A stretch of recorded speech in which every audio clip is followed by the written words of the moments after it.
Joining us tonight is former Congressman Alan Grayson. He represented Florida's 8th District from 2009 to 2011.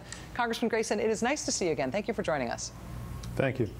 How central is rolling back abortion rights to what Florida Republicans are all about right now?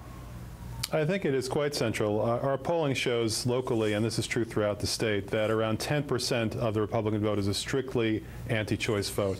And by the way, about 10% of the Democratic vote is a pro-choice vote, so the forces are relatively equal. The difference is that the Republicans have nothing else going for them. If you ask the Republicans, what's your policy to get people back to work, you hear blah, blah, blah, blah, blah, pretty much nothing. If you ask them, what are you going to do about the real estate crisis, foreclosures, homelessness, nothing. If you ask them what they're going to do about health care, allowing people to see a doctor when they're sick, nothing. So what they do is they use the abortion issue to distract people. They can't give them bread, so instead they give them circuses. Florida's vote is going to be the first primary this year that is closed. It's Republicans only. There aren't going to be Democrats or independents participating in it. From your up-close and personal perspective in Central Florida, what do you think we should understand about the Republican mindset in Florida? Not just in terms of predicting the outcome of this contest, but in terms of what's in the forefront of these voters' minds when they head into the polls. Well, there's really 4 different elections going on at the same time, and they're geographically spread. There's a Republican vote in the Panhandle, a Republican vote on the I-4 corridor from Daytona Beach to Orlando to Tampa, a Republican Cuban vote, and a Republican Jewish vote in South Florida. And they are entirely different. I think you'll see Mitt Romney do well in the Orlando-Tampa area. I think he'll do well in the southwest part of the state. I think he's going to have a lot of trouble with the Cuban vote. He did when in 2008. He's going to have a tremendous amount of trouble with the Jewish vote in South Florida.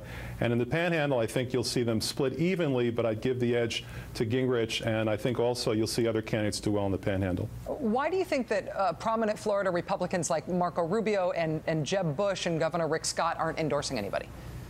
Well, because they all look in the mirror each morning and they say to themselves, this guy looks like a vice president or even a president to me. And nobody wants to take the chance of guessing wrong. That's why. So when Lindsey Graham was the only guy who didn't endorse in South Carolina, he's the guy who won in South Carolina because all the rest of the establishment voted for Mitt Romney and then the state went against him? Well, I think Lindsey Graham probably has the same thing in mind when he looks in the mirror, but I don't think that's going to happen. Do you think that if Rick Santorum dropped out, that his votes would essentially redound to Newt Gingrich at this point? Is that the way things are splitting?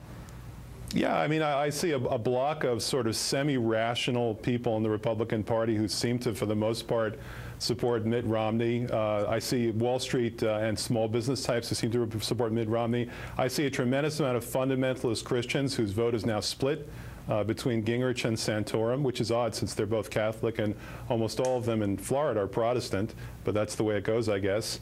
And then I see the libertarians voting for Ron Paul. So I do think that Gingrich and Santorum are fighting over the same vote, and that vote will consolidate for one or the other. Back to the abortion issue. Obviously, the anniversary of Roe versus Wade was this weekend. There's always a big anti-abortion rights march around that time. There's always a lot of promises and sort of crowing from the anti-abortion movement. But we really have seen a remarkable year. And in a remarkable year of restricting abortion rights, Florida stands out. I mean, to have 18 different pieces of anti-abortion legislation, including 5 new anti-abortion restrictions passing in the state. What accounts for that taking the forefront of the Republican agenda, even as it popped up and was popular everywhere? Florida really seems to have gone nuts. I think it's because Democrats here in Florida are for some reason reluctant to make the case for pro-choice. I think that's what it comes down to.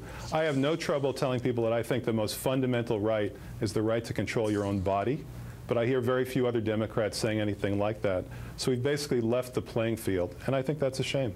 Former Congressman Alan Grayson of Florida, it is nice to have you back on the show, sir. Thank you for joining us tonight. Thank you.